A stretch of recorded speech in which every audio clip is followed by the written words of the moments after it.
오늘 179페이지 할 차례죠. 분묘기지권. 6월, 7월, 8월이 아마 가장 힘듭니다. 강의하는 강사들도 힘들고 학생들도 힘듭니다. 그래서 잘 이게 6, 7, 8월을 잘 버티셔야 되겠습니다. 포기하는 분들도 가장 많이 나오고 지금 33만 명이 원서 접수해가지고 2차까지 시험 보는 분들이 8만 명밖에 안 됩니다. 그만큼 중간에 많이 탈락한다는 이야기죠.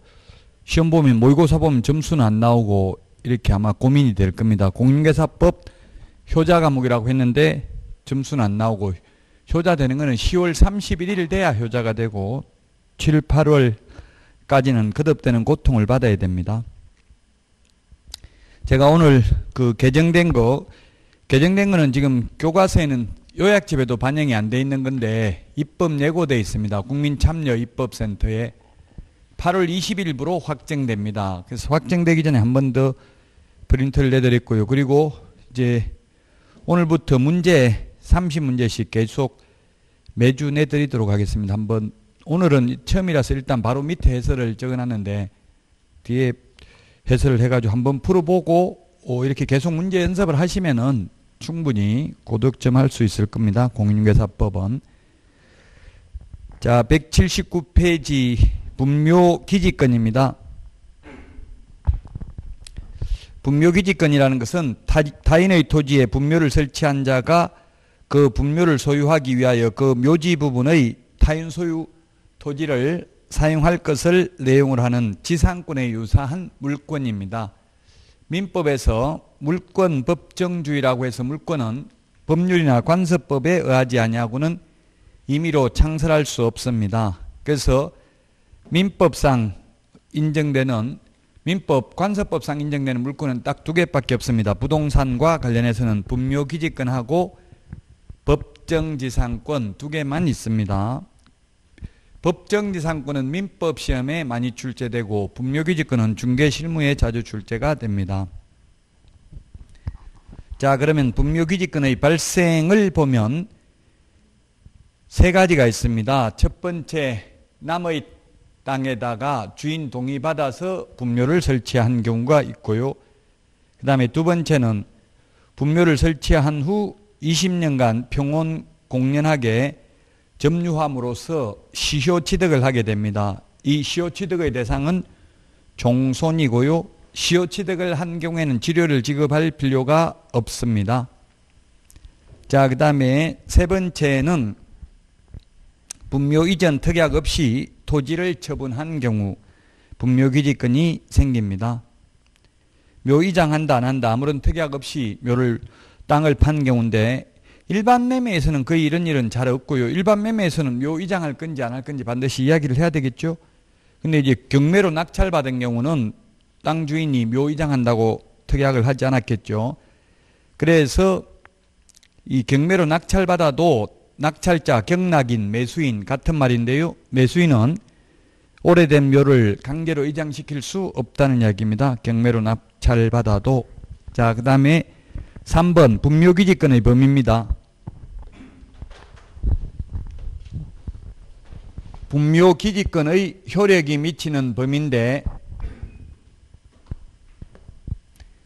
봉분의 기저 부분을 분묘기지라고 하는데 분묘기지에 하나는 게 아니라 분묘기지의 주위를 포함하는 지역에까지 미치며 그 구체적 범위는 개별적인 분묘를 보고 판단을 해야 됩니다. 그래서 앞에 있는 것을 상석, 분묘기지 앞에 있는 것을 상석, 옆에 비석, 뒤에 반달 모양으로 둔덕을 조성해 둔 것을 약간 불룩하게 둔덕을 조성해 둔 것을 사성이라고 합니다. 판례는 분묘기지권의 효력은 반드시 사성까지 미치는 것은 아니다. 미치는 것은 아니다. 이 말은 미칠 수도 있고 안 미칠 수도 있고 개별적인 분묘를 보고 판단해야 되지 면적을 특정해서 단정적으로 말할 수는 없다는 이야기입니다. 그래서 개별적인 분묘를 보고 판단해야 됩니다. 그 다음에 치료는 시효취득의 경우에는 무상치료가 원칙입니다. 그 외에는 치료를 지급해야 됩니다. 시효취득만 무상치료가 원칙이고요. 자, 그 다음에 분묘기지권의 존속기한입니다. 존속기한은 봉제사하고 관리하는 한 영구무한히 존속됩니다. 우리 지상권은 최단기 존속기간이 30년인데요. 이게 특수공작물이라면 5년이 되겠죠. 경관 건물 15년. 그러나 분묘기지권은 5년이 아니라 영구무한히 존속된다. 자, 그 다음에 180페이지 6번의 공시입니다. 공시. 관습법상 공시 방법을 갖추고 있어야 됩니다. 공시라는 것은 공개 표시가 공시인데 우리 등기부에 공개 표시하는 것을 등기부, 지적공부에 공개 표시되는 것을 소위 지적법에서 공부하는데 우리는 등기부에 공개 표시되는 건 아니고 관습법상 공시 방법을 갖춰야 된다. 따라서 봉분이 이렇게 불룩하게 올라와 있어야 됩니다. 따라서 평장, 평평하게 묻어놓거나 또는 암장 밑으로 푹 파고 묻어놓은 경우 이런 경우는 분묘기지권이 인정되지 않습니다. 그 다음에 가묘나 예장 또 분묘기지권이 인정되지 않습니다. 미리 묻어놓은 묘, 시신이나 유골이 없는 묘 이런 경우도 분묘기지권이 인정되지 않습니다. 관습법상 공시 방법은 갖추어야 합니다. 자, 그 다음에 7번, 180페이지 7번에 보면 1번. 분묘기지권은 이미 설치되어 있는 분묘를 봉제사하고 관리하는데 필요한 범위 내에서 타인 토지를 사용할 수 있는 권리를 의미하는 것이지 새로운 분묘를 신설할 권능은 분묘기지권에 포함되지 않습니다. 따라서 부부 중 일방이 먼저 사망을 해서 20년이 지나가지고 분묘기지권의 효력이 미친다 하더라도 이 옆에다가 배우자 묘를 쌍분 형태로, 쌍분이라고 하면 봉분이 두 개 있는 것을 쌍분이죠. 단분이라고 하면 봉분이 하나 있는 것이 단분입니다. 단분 또는 쌍분 형태로 합장을 하는 것을 허용하지 않습니다. 새로운 분묘를 신설할 권능은 인정되지 않습니다. 우리 지나다니다 보면 쌍분이나 단분 형태로 설치되어 있는 게 있지만 그것은 자기 땅에다 설치하는 것은 자유지만 남의 땅에다가 분묘기지권에 의해서 쌍분이나 단분 형태로 합장을 하는 것은 허용되지 않는다. 그 다음에 동그라미 3번. 타인 소유의 토지에 분묘를 설치한 경우에 20년간 평온공연하게 분묘기지를 점유하면 지상권과 유사한 관습상의 물건인 분묘기지권을 시효 취득한다는 점은 오랜 세월 동안 지속되어 온 간섭 또는 관행으로서 법적 규범으로 승인되어 왔고 이러한 법적 규범이 장사 등에 관한 법률 시행일인 2001년 1월 13일 이전에 설치된 분묘에 관하여 현재까지 유지되고 있다고 보아야 한다. 자, 이게 뭐냐면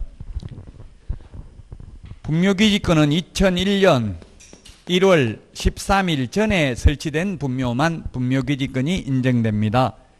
2001년 1월 13일부터 장사 등에 관한 법률이 시행됐고 장사 등에 관한 법률에서는 매장기간이 30년이고 한 번 연장을 해서 30년 더 연장할 수 있고 지금 우리 자연장을 하면 최대 60년밖에 매장이 안 되죠.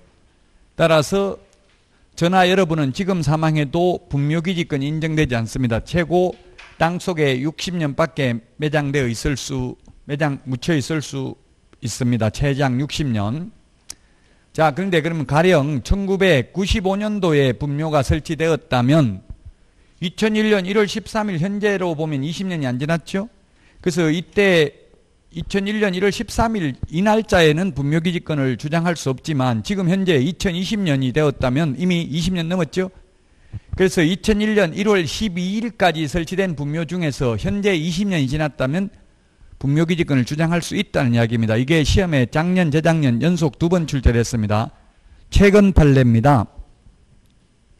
2017년도 판례입니다. 그래서 2017년도 최근 판례이기 때문에 시험에 2번 출제됐다고요. 다시 말씀드리면 2001년 1월 3일부터 장사 등에 관한 법률이 시행되었는데 이 이후에 설치된 분묘는 분묘기지권 인정되지 않지만 이전에 설치됐다면, 즉 95년도에 설치됐다면 지금 현재 20년이 넘었다면 여전히 분묘기지권을 주장할 수 있다는 이야기입니다. 2001년 1월 13일 현재는 20년이 안 지났다 하더라도. 자, 여기까지 시험에 출제가 되었고요. 4번, 5번 이런 것들은 시험에 출제되진 않았는데 4번 그래도 한번 읽어보겠습니다. 4번 분묘기지권은 그 집단된 전 분묘의 보존 수호를 위한 것이므로 그 분묘기지권에 기하여 보존되어 오던 분묘들 가운데 일부가 그 분묘기지권이 미치는 범위 내에서 이장되었다면 그 이장된 분묘를 위하여도 그 분묘기지권의 효력이 그대로 유지된다고 보아야 할 것이고, 다만 그 이장으로 인하여 더 이상 분묘 수호와 봉제사에 필요 없게 된 부분이 생겨났다면 그 부분에 대한 만큼은 분묘기지권이 소멸한다고 할 것이다. 자, 이게 무슨 말이냐면 분묘기지권이라는 것은 이미 설치되어 있는 분묘를 관리하고 봉제사하는 데 필요한 범위 내에서만 타인 토지를 사용할 수 있는 권리를 의미한다. 따라서 이 안에 있는 분묘를 밖으로 이장하는 건 안 되고 밖에 있는 분묘를 이 분묘기지권 효력에 미치는 범위 내로 이장하는 것도 허용되지 않습니다. 그러나 아직 시험에 나오질 않았지만 분묘가 여러 개의 분묘가 설치되어 있습니다. 그리고 이 전체가 분묘기지권 효력이 미치고 있다면 그 미치는 범위 내에서 이장하는 것은 가능하다는 이야기입니다. 그럼 이장하고 이 빈 공터가 생겼다면 이 부분은 더 이상 이제 분묘기지권 효력이 미치지는 않을 것입니다. 그러나 여기에 있는 묘를 밖으로 옮기는 것, 밖에 있는 걸 안으로 옮기는 것은 안 됩니다. 분묘기지권 효력이 미치는 범위 내에서 이장하는 것은 가능하다는 게 판례의 태도입니다. 자, 그 다음에 5번 자기 소유의 토지 위에 분묘를 설치한 후 토지 소유권이 경매 등으로 타인에게 이전되면서 분묘기지권을 취득한 자가 판결에 따라 분묘기지권에 관한 지료의 액수가 정해졌음에도 판결 확정 후 책임 있는 사유로 상당한 기간 동안 지료의 지급을 지체하여 지체된 지료가 판결 확정 전후에 걸쳐 2년분 이상이 되는 경우에는 민법 287조를 유추 적용하여 새로운 토지 소유자는 분묘기지권자에 대하여 분묘기지권의 소멸을 청구할 수 있다.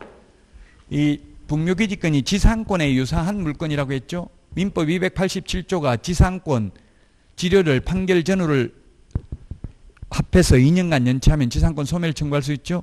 마찬가지로 분묘기지권도 지료를 판결 전후를 합해서 2년간 연체했다면 분묘기지권 소멸을 청구할 수 있다는 이야기입니다. 자, 그 다음에 6번 분묘의 수호, 관리나 봉제사에 대하여 현실적으로 또는 관습상 호주 상속인인 종손이 그 권리를 가지고 있다면 그 권리는 종손에게 전속되는 것이다. 다른 사람한테 갈 수 없다. 종손이 아닌 다른 후손이나 종중에서 관여할 수 없다고 할 것이나 공동선조의 후손들로 구성된 종중이 선조의 분묘를 수호 관리하여 왔다면 분묘의 수호 관리권 내지 분묘기지권은 종중에게 기속됩니다.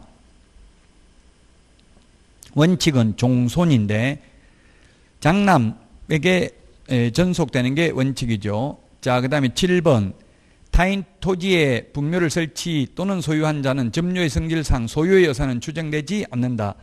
즉 자주점유가 아니고 타주점유라는 이야기입니다. 분묘기지권을 시효취득하는 거지 소유권을 시효취득하는 건 아니라는 이야기입니다. 20년 지났다 하더라도 토지 소유권을 시효취득하는 게 아니라 분묘기지권을 시효취득할 뿐입니다. 자, 다음은 181페이지 장사 등에 관한 법률입니다. 장사 등에 관한 법률은 2001년 1월 13일부터 시행됩니다. 분묘기지권은 2001년 1월 12일 이전에 설치된 분묘들은 현재 20년이 넘었다면 분묘기지권 주장할 수 있다고 했죠. 자, 분묘기지권과 장사 등에 관한 법률이 가장 큰 차이점이 세 가지가 있습니다. 설치기간, 설치 면적, 설치 장소 이 세 가지가 차이점이 있습니다. 즉 2001년 1월 13일 이후에 설치된 분묘는 장사 등에 관한 법률이 적용되니까 이 세 가지 제한을 받는다. 그러나 2001년 1월 12일까지 분묘기지권의 경우는 설치기간 영구무한히 존속됩니다. 영원히. 그리고 면적도 사성까지 미칠 수도 있고 미치지 아니할 수도 있고 정확하게 면적을 말할 수 없습니다. 사회 통념상 판단합니다.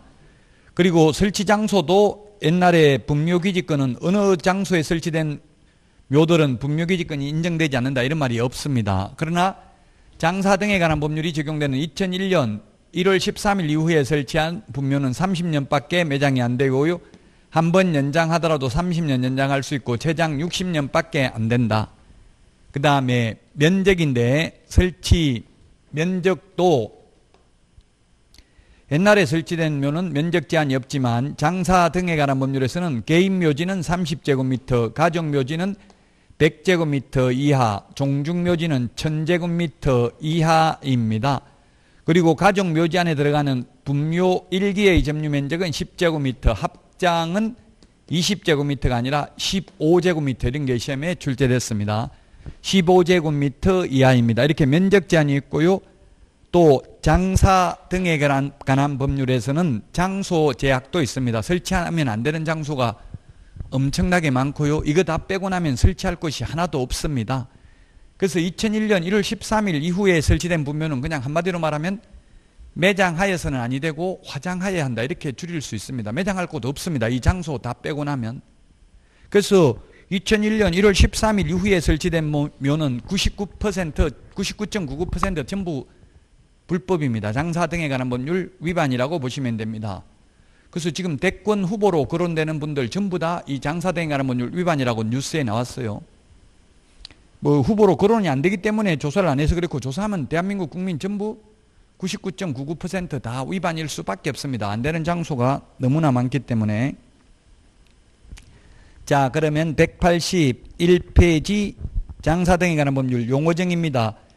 매장인은 시신이나 유골을 땅에 묻어서 장사하는 것을 매장이라고 합니다. 4개월 이후에 죽은 태아를 포함한다.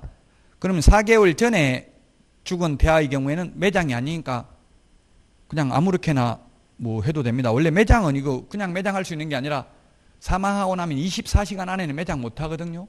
4개월 이후에 죽은 태아는. 그럼 4개월 안 된 태아는 3개월 만에 죽은 태아는 그냥 죽자마자 바로 사산하는 경우 바로 매장해도 상관없다는 이야기죠. 3개월, 2개월 된 거는.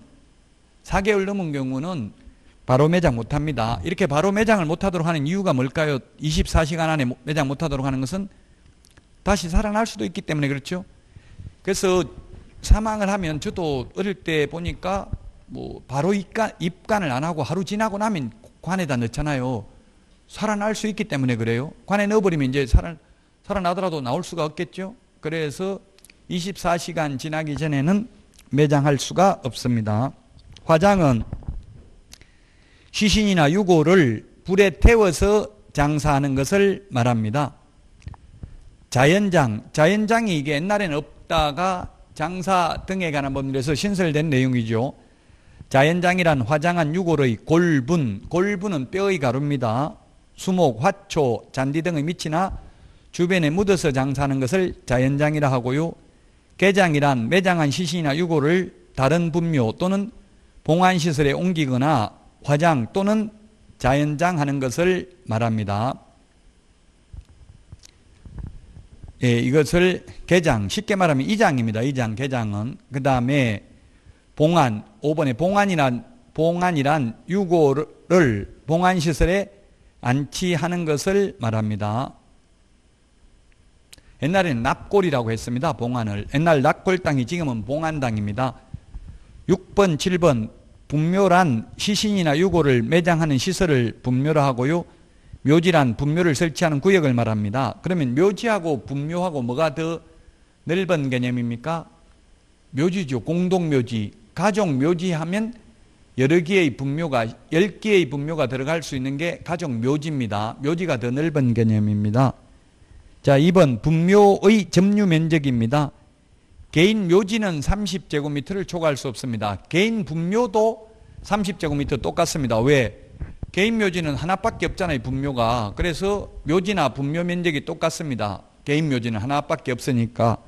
근데 공설, 가족, 종중, 문중, 법인 묘지 안의 분묘 일기 및 당의 분묘의 상석, 비석 등 시설물의 설치구역 면적은 10제곱미터고요.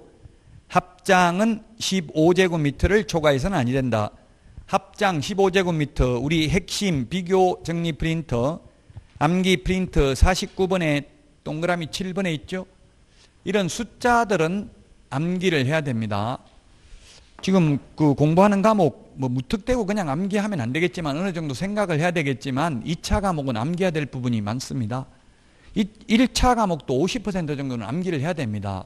이해도 절반이고 암기도 중요합니다.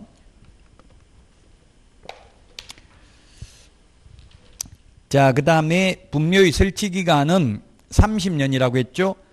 30년 한 번 연장할 수 있습니다. 1회에 하나여 연장할 수 있습니다. 182페이지. 연장하더라도 최장 60년밖에 안 됩니다. 동그라미 3번 182페이지. 설치기간이 종료된 분묘의 연고자는 1년 이내에 1년 동그라미 하시고요. 시험에 이 1년 대신에 2년 6개월 이렇게 출제됐습니다. 1년 이내에 당의 분묘에 설치된 시설물을 철거하고 매장된 유고를 화장 또는 봉환해야 된다. 우리 프린터 44번에 11번에 있습니다. 1년. 1년입니다. 44번에 11번. 6개월, 2년 시험에 X로 출제됐다고요. 1년 이내에 화장 또는 봉환해야 된다. 그래서 제가 아까 땅속에 아무리 오래 묻혀 있어도 60년밖에 안 된다고 했죠. 60년 지나고 나면 1년 안에 화장 또는 봉환해야 되는데 안 하면 형사처벌 받고요. 또 이행강제금도 1년에 500만 원씩 2회 범위 내에서 계속 반복 부과 징수됩니다만 형사처벌은 우리 공인중개사법 외의 벌칙은 시험에 안 나오니까 암기할 필요 없고요. 이행강제금도 장사 등에 관한 법률에 따른 이행강제금은 아직 출제된 적이 없습니다.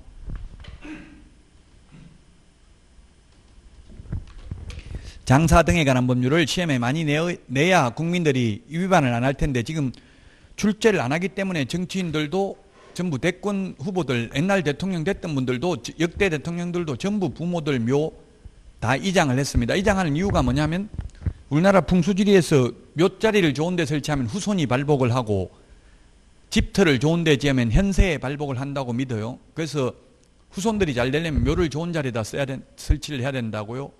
그래서 전부 다 불법이다 이렇게 뉴스에 나오고 있는 거예요. 자, 1년입니다. 1년. 자, 그 다음에 4번 동그라미 1번 개인 묘지를 설치한 자는 묘지를 설치한 후 30일 이내에 시장 등에게 사후 신고입니다. 30일. 우리 프린터 35번에 동그라미 5번. 35번에 동그라미 5번입니다. 35번에 동그라미 4번이네요. 5번이 아니고 4번이죠. 4번에 5번 맞구나. 5번 30일 이내 사후 신고입니다. 그런데 가족, 종중, 문중, 법인 묘지는 미리 허가받아야 됩니다. 이런 게 시험에 출제됐습니다. 미리 허가. 이 말은 뭡니까? 가족, 종중, 문중, 법인 묘지는 가급적이면 설치하지 말라는 이야기죠. 허가니까 허가 안 내줄 수도 있는 거잖아요. 근데 개인 묘지는 사후 30일 이내 신고만 하면 됩니다. 근데 이거 사실은 이런 걸 설치한 걸 신고, 제가 시군구에 전화해서 물어보니까 신고 들어온 거 있습니까? 물어보니까 한 건도 없다더라고요. 그럼 사망 안 했습니까? 한 명도 물어보니까 아마 했을 겁니다. 이렇게 이야기하더라고요. 그래서 아무도 이 법을 지키는 사람은 없습니다. 저도 뭐 부모님들 다 돌아가셨는데 묘 설치했습니다만은 신고한 적이 없거든요. 그래서 이걸 시험에도 안 내고 처벌 규정도 시험에 내고 하면 할 텐데 현실적으로 지키는 사람은 잘 없다는 이야기입니다.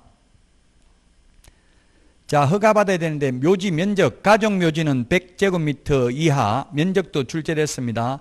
종중 묘지는 1000제곱미터 이하, 법인 묘지는 10만 제곱미터 이상입니다. 이상. 자, 그러면 가족 묘지는 100제곱미터고 가족 묘지 안에 들어가는 분묘 일기 면적은 10제곱미터라면 가족 묘지에는 몇 개의 분묘가 들어갈 수 있는 거예요? 가족 묘지는 100제곱미터 이하고 이 가족 묘지 안에 들어가는 분묘 1개의 점유 면적은 10제곱미터니까 10개의 분묘가 들어갈 수 있죠.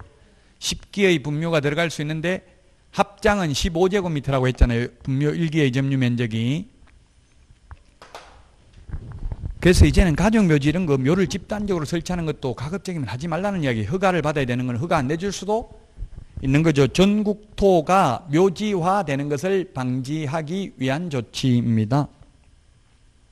지금 가까운 일본, 중국만 해도 묘 설치 못합니다. 전부 화장해야 됩니다. 근데 우리나라는 그렇게 하면 국민들이 반발할 수 있으니까 아직 국민정서상 묘 설치할 수 있다라고는 돼 있지만 현실적으로 법을 다 지키려면 할 데가 없습니다.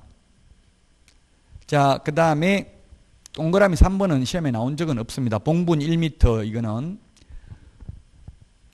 5번 자연장지의 조성입니다. 동그라미 1번 개인 자연장지를 조성한 자는 밑줄 지났는데 이 말은 조성한 자니까 사후 30일 이내에 신고해야 됩니다. 프린터 35번에 동그라미 4번에 있습니다.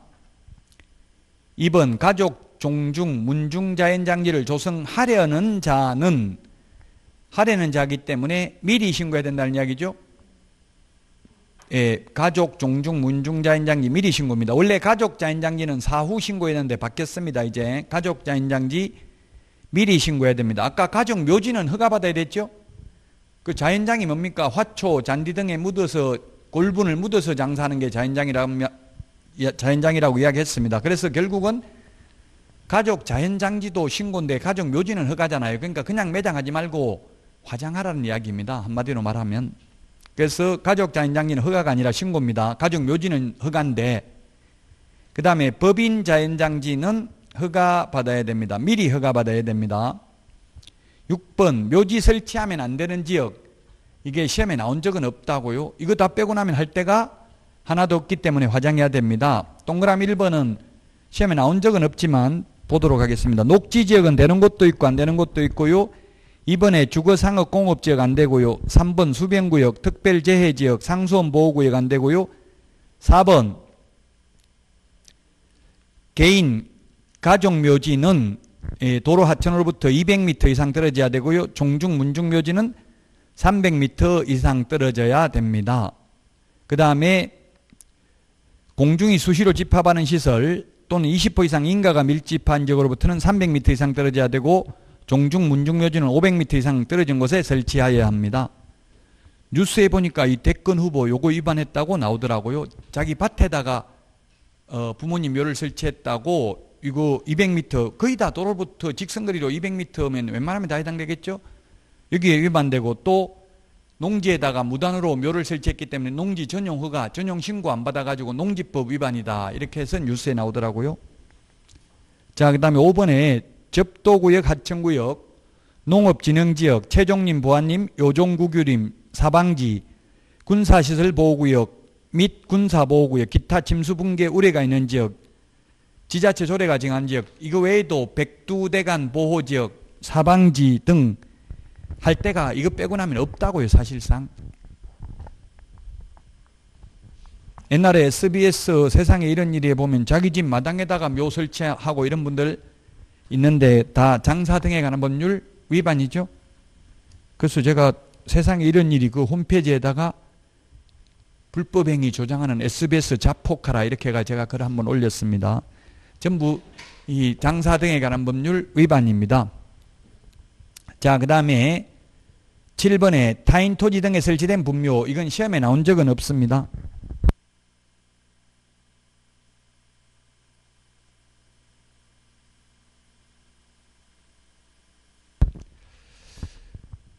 타인 토지에 설치된 분묘의 설치, 이건 시험에 나온 적은 없는데 개장 허가 받아가지고 개장하면 되는데 개장이 옮기는 거라고 했죠. 3개월 이상 연고자에게 통보하고 무연고 분묘의 경우 3개월 이상 신문에 공고하고 개장 허가 받아서 개장할 수 있습니다. 그래서 실무적으로 보면 오래된 묘가 있습니다. 근데 뭐 지금 아파트나 전원주택 짓거나 이런 거 다가구 주택 지어가지고 분양해야 되는데 묘가 있으면 합의가 되겠어요? 안 되겠어요?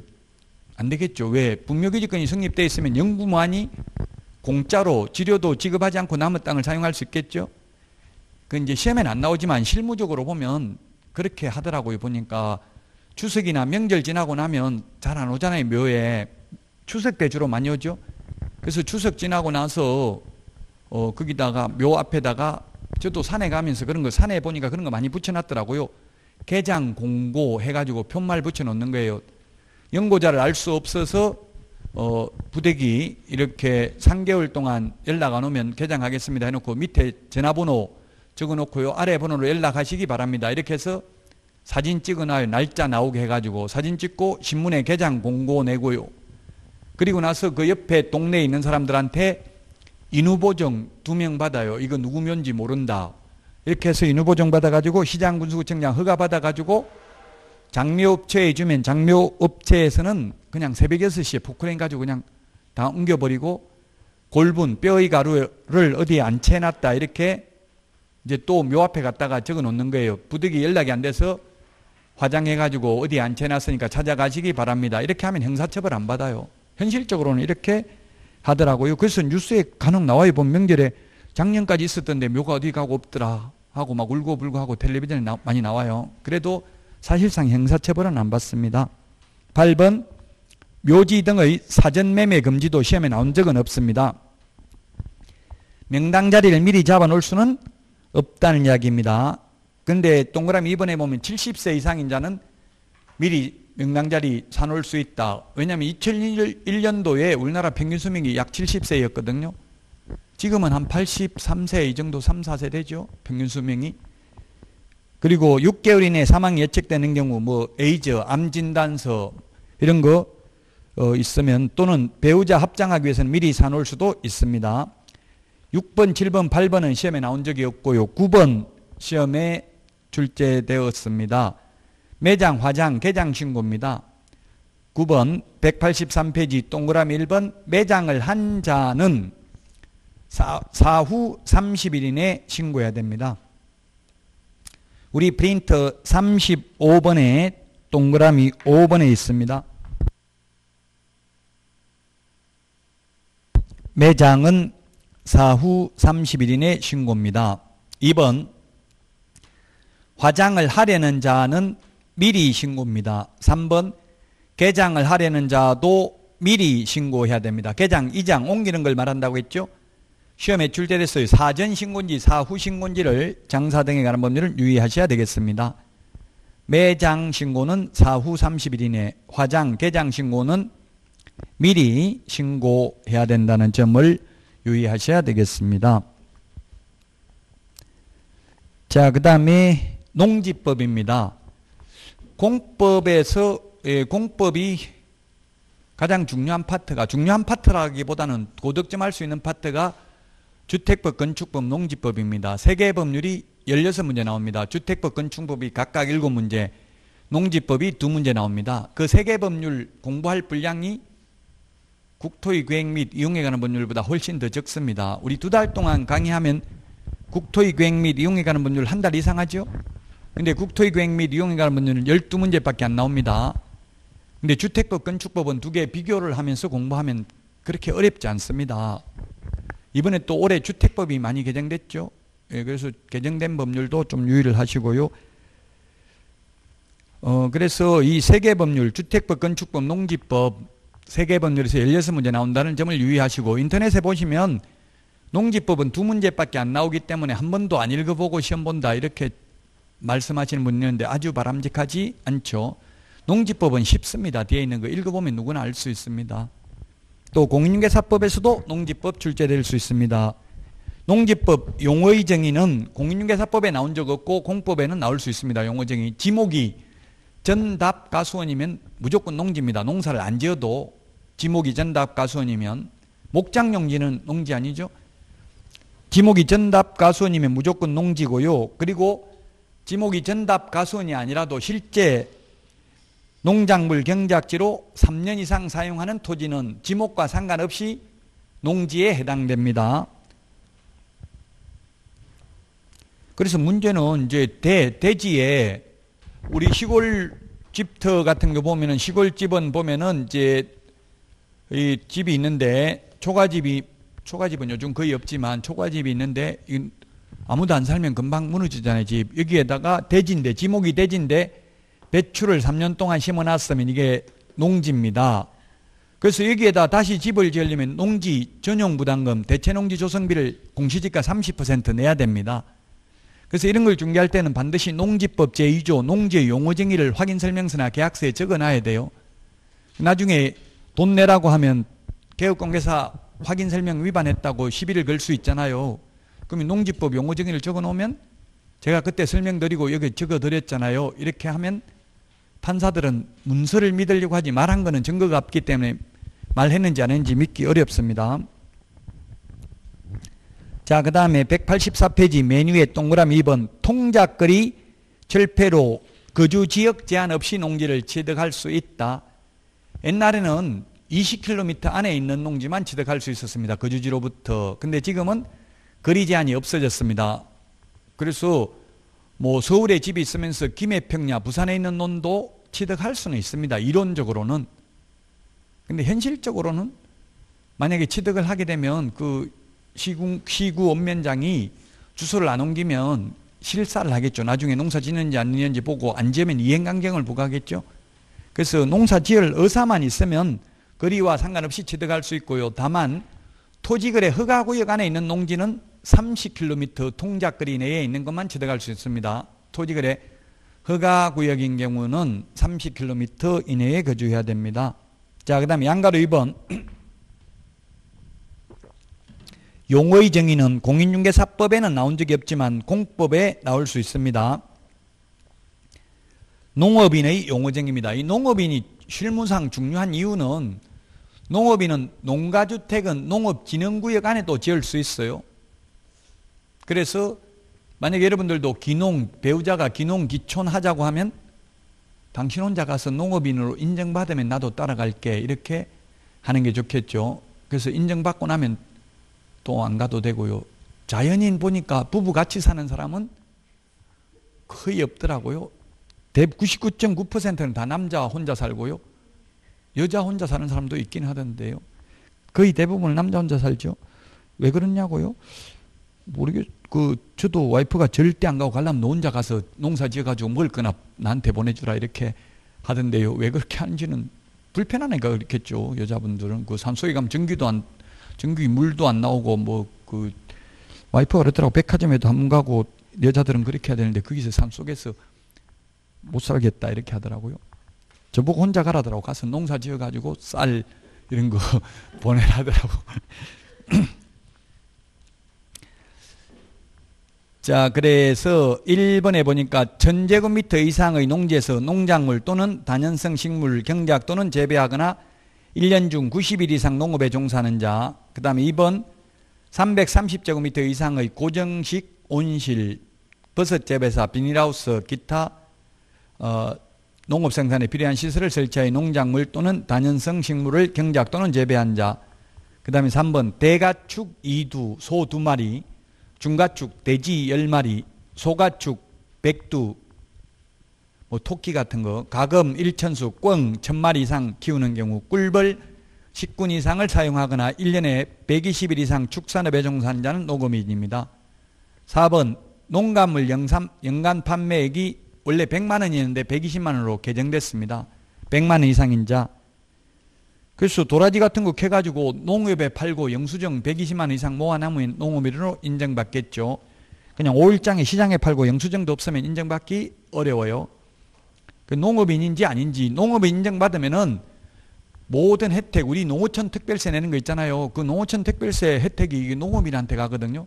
그 농업인 인정 못 받으면 이런 혜택을 받을 수 없어요. 그래서 농업인들은 예를 들면 버섯 재배사 이런 거 만들면 50% 이상 국가에서 다 보조해줘요. 꽃감 말리는 덕장 이런 거 공사하는데 최소한 50% 이상은 국가에서 다 보조해준다고요. 농어촌 특별세 받은 거 가지고. 우리나라가 잘 살 수 있는 길은 농사 안 짓는 게 가장 잘 살 수 있어요. 농업인들 농어촌 특별세 받아가 다 먹이 살리잖아요. 그래서 외국으로부터 수입하는 게 좋은데 이제 문제는 수입하다가 외국에서 수출 안 한다고 하면 우리 다 굶어 죽어야 되죠. 그래서 그걸 방지하기 위해서 이제 주말 체험용 농을 허용하는 거예요. 자, 농업인 용어정의 요건 여기까지는 공법에 나올 수 있고요. 이제 농지 취득 자격 증명제가 공인중개사법에 아주 잘 출제되는 파트인데 농지 취득 자격 증명제 184페이지부터는 쉬었다가 하도록 하겠습니다.